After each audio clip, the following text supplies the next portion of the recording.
श्री स्वामी समर्थ. स्वामी महाराज तुमच्या सर्व चांगल्या इच्छा पूर्ण करो ही स्वामींच्या चरणी प्रार्थना करते आणि आजच्या या नवीन व्हिडिओला सुरुवात करते. 2 एप्रिल 2026 रोजी हनुमान जयंती आहे.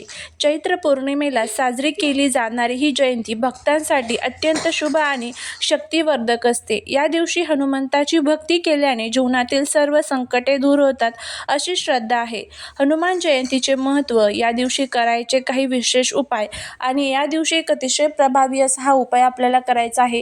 हा उपाय जर केला तर मुलांची अभ्यासात, नोकरीत प्रगती होईल, घरातील सर्व दुःख, दारिद्र्य, अडचणी संपेल, अखंड लक्ष्मी प्राप्ती होईल, जीवनातील सर्व संकटांचा नाश होईल. तर असा हा प्रभावी उपाय कसा करायचा याबद्दलची संपूर्ण माहिती, त्याचबरोबर कोणत्या चुका टाळाव्या, काय करावे, काय करू नये, अशी संपूर्ण माहिती आजच्या व्हिडिओमध्ये मी तुमच्यासोबत शेअर करणार आहे.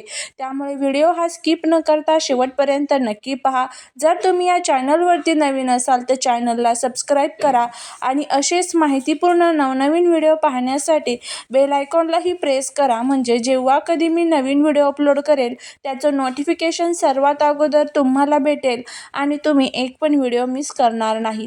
त्याचबरोबर कमेंटमध्ये ओम हनुमते नमः लिहायला विसरू नका, जेणेकरून हनुमानाची तुमच्या कुटुंबावर, मुलांवर अगदी भरभरून अशी कृपा होईल. हनुमान हे शक्ती, बुद्धी आणि असीम भक्तीचे प्रतीक आहेत. त्यांची उपासना केल्याने आत्मबळ वाढते. हनुमानाला संकटमोचक म्हटले जाते.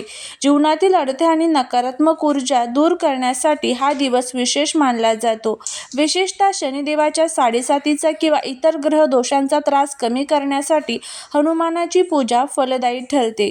या दिवशी काय करावे? या दिवशी सकाळी लवकर उठून स्नान करावे, स्वच्छ वस्त्रे परिधान करावे. या दिवशी हनुमान चालीसा, बजरंग बाण किंवा सुंदरकांडचे पठण करणे अत्यंत शुभ असते. शक्य असल्यास या दिवशी उपवास धरावा. श्रीराम जय राम जय जय राम या मंत्राचा जप हनुमान जयंतीच्या दिवशी आवर्जून करावा. त्याचबरोबर हनुमान मंदिरात करायचे काही खास उपाय या दिवशी केले जातात. त्यामध्ये हनुमानाला सिंदूर खूप प्रिय आहे. यामुळे ग्रहांची पीडा दूर होते. त्यामुळे सिंदूर नक्कीच हनुमानाला अर्पण करा. त्यानंतर पुढचं म्हणजे मंदिरामध्ये चमेलीच्या तेलाचा दिवा लावल्याने मनाला शांती मिळते. त्यामुळे चमेलीच्या तेलाचा दिवा लावा. 11 किंवा 21 रुईच्या पानांवरती राम नाव लिहून त्यांची माळ हनुमानाला अर्पण करा. त्यामुळे भगवान हनुमान हे आपल्यावरती खूप प्रसन्न होतात. हनुमानाला बुंदीचे लाडू किंवा चण्याच्या डाळीचे पिठलं भाकरी अर्पण करणे खूप शुभ मानले जाते. त्यामुळे हा नैवेद्य आवर्जून अर्पण करा. त्याचबरोबर नारळाला शेंदूर लावून तो हनुमानाच्या चरणी अर्पण केल्याने रखडलेली कामे मार्गी लागतात.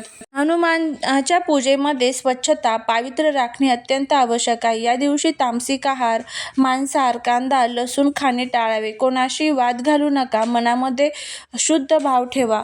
चैत्र पौर्णिमेचा जो प्रारंभ आहे तर तो 1 एप्रिल 2026 वार बुधवार सकाळी 7 वाजता होणार आहे आणि समाप्ती जी आहे तर ती 2 एप्रिल 2026 गुरुवार सकाळी 7:41 होणार आहे. शास्त्रानुसार ज्या दिवशी सूर्योदयाच्या वेळी पौर्णिमा तिथी असते त्याच दिवशी पौर्णिमेचे व्रत आणि मुख्य उत्सव साजरा केला जातो.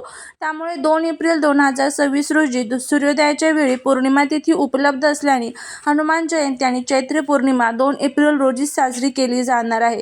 चैत्र महिना हा हिंदू कॅलेंडरचा पहिला महिना आहे. त्यामुळे या पौर्णिमेला विशेष धार्मिक महत्त्व आहे. याच दिवशी पवनपुत्र हनुमानाचा जन्म झाला होता, म्हणून हा दिवस देशभरामध्ये मोठ्या उत्साहात साजरा केला जातो. या दिवशी पवित्र नद्यांमध्ये स्नान करणे, गरिबांना दान देणे अत्यंत पुण्यकारक मानले जाते. यामुळे पापमुक्ती होऊन सुख समृद्धी मिळते अशी श्रद्धा आहे. अनेक घरांमध्ये या दिवशी भगवान सत्यनारायणाची कथा आणि पूजा केली जाते. पौर्णिमेच्या रात्री चंद्राची पूजा केल्याने कुंडलीतील चंद्रदोष दूर होतात आणि मानसिक शांती लाभते. चैत्र पौर्णिमा ही हिंदू वर्षातील पहिली पौर्णिमा असल्याने धार्मिक आणि आध्यात्मिक दृष्ट्या तिला विशेष महत्त्व आहे. या दिवशी आपल्याला सकाळीच महालक्ष्मीचा अभिषेक करायचा असतो. पूजेत कवड्यांना हळद कुंकू लावून देवी लक्ष्मी समोर ठेवा. पूजा झाल्यानंतर त्या लाल कपड्यात बांधून आपल्या तिजोरीत ठेवा. रात्री गाईच्या दुधाची खीर बनवून त्यात थोडी केसर टाकावी आणि देवी लक्ष्मीला हा नैवेद्य अर्पण करा. सकाळीच मुख्य दरवाजा स्वच्छ धुवून उंबरठ्यावर स्वास्तिक काढावे, हळदी कुंकू व्हावे. यामुळे नकारात्मक ऊर्जा घरात प्रवेश करत नाही. घरात पुसण्याच्या पाण्यात थोडेसे समुद्री मीठ टाकून घर पुसावे, यामुळे घरातील वास्तुदोष दूर होतात. रात्री जेव्हा चंद्र पूर्ण प्रकाशात येईल तेव्हा चंद्राला दूध मिश्रित जल अर्पण करावे. त्याचबरोबर या दिवशी तांदूळ, दूध, साखर आणि पांढरे कापड गरजू व्यक्तीला दान करणे अत्यंत शुभ मानले जाते. पौर्णिमेच्या दिवशी पिंपळाच्या झाडामध्ये लक्ष्मी आणि विष्णूचा वास असतो असे मानले जाते. त्यामुळे सकाळीच पिंपळाच्या झाडाला जल अर्पण करावे. संध्याकाळी झाडाच्या मुळाशी शुद्ध तुपाचा दिवा लावावा, यामुळे पितृदोष शांत होतो. त्याचबरोबर 2 एप्रिलला हनुमान जयंती असल्यामुळे या दिवशी हनुमान चालीसा वाचल्यानंतर थोडा वेळ ओम सोमाय नमः या मंत्राचा जप देखील तुम्ही करू शकता. या छोट्या छोट्या गोष्टी ज्या आहेत तर त्या तुम्हाला 2 एप्रिल म्हणजेच हनुमान जयंती आणि त्याचबरोबर चैत्र पौर्णिमेच्या दिवशी ज्या आहेत तर त्या करायच्या आहेत आणि काही गोष्टी ज्या आहेत तर त्या टाळायच्या आहेत. या दिवशी ज्या गोष्टी सांगितलेल्या आहेत त्या जर केल्या तर संपूर्ण वर्षभराचं जे फळ आहे तर ते आपल्याला मिळत असतं. त्यामुळे आपल्याला ह्या सर्व गोष्टी करायच्या असतात. त्यानंतर आपल्याला हा जो एक अतिशय प्रभावी असा उपाय जो आहे तर तो करायचा आहे. तुम्हाला माहीत आहे का, या दिवशी केवळ पूजा अर्चा करून चालत नाही, तर आपल्या निसर्गातील एका विशेष झाडामध्ये हनुमंताची शक्ती समावलेली असते. शास्त्रात सांगितले आहे की हनुमान जयंतीच्या दिवशी जर तुम्ही एका विशिष्ट झाडाला स्पर्श केला आणि एक छोटासा उपाय केला तर तुमच्या आयुष्यातील सर्व शत्रूंचा नाश होतो. घरातील गरिबी किंवा दारिद्र्य कायमचे निघून जाते आणि कुणाचीही वाईट नजर तुम्हाला शिवू शकत नाही. हे झाड कोणते आहे आणि त्यामागील रहस्य काही आजच्या व्हिडिओमध्ये आपण जाणून घेणार आहोत. त्यामुळे व्हिडिओ जर आवडला तर कमेंटमध्ये ओम हन हनुमते लिहायला अजिबात विसरू नका. हे शक्तिशाली झाड दुसरे तिसरे कोणी नसून पिंपळाचे झाड आहे. पिंपळाच्या झाडाला आपल्या हिंदू धर्मात वृक्षराज म्हटले जाते. हनुमान जयंतीच्या दिवशी या झाडाला स्पर्श करण्याचे महत्त्व अनन्यसाधारण आहे. आणि काय करायचे असते तर बघा, हनुमान जयंतीच्या दिवशी सकाळी स्नान करून स्वच्छ वस्त्रे परिधान करा. एका तांब्यामध्ये थोडे पाणी, कच्चे दूध, काळे तीळ मिसळा. पिंपळाच्या झाडापाशी जाऊन ते जल अर्पण करा. त्यानंतर आपल्या दोन्ही हातांनी पिंपळाच्या खोडाला स्पर्श करा आणि मनोमन हनुमान चालीसा किंवा ओम हन हनुमते नमः या मंत्राचा जप करा. आपल्या मनातील इच्छा किंवा शत्रूंपासून मुक्तीची प्रार्थना हनुमंताला करा. अशा पद्धतीने आपल्याला हा उपाय जो आहे तर तो करायचा आहे. दिवसभरात सकाळी संध्याकाळी जेव्हा टाईम भेटेल तेव्हा करू शकता. तर बघा, पौराणिक कथेनुसार हनुमानाने शनिदेवाचे संकट दूर केले होते. तेव्हा शनिदेवाने वचन दिले होते की जो व्यक्ती पिंपळाच्या झाडाची पूजा करेल आणि हनुमानाची भक्ती करेल त्याला शनीच्या साडेसातीचा किंवा शत्रूचा त्रास कधीच होणार नाही. शत्रुबाधा ही अनेकदा शनी किंवा मंगळ दोषाचा संबंधित असते, जी या उपायाने दूर होते.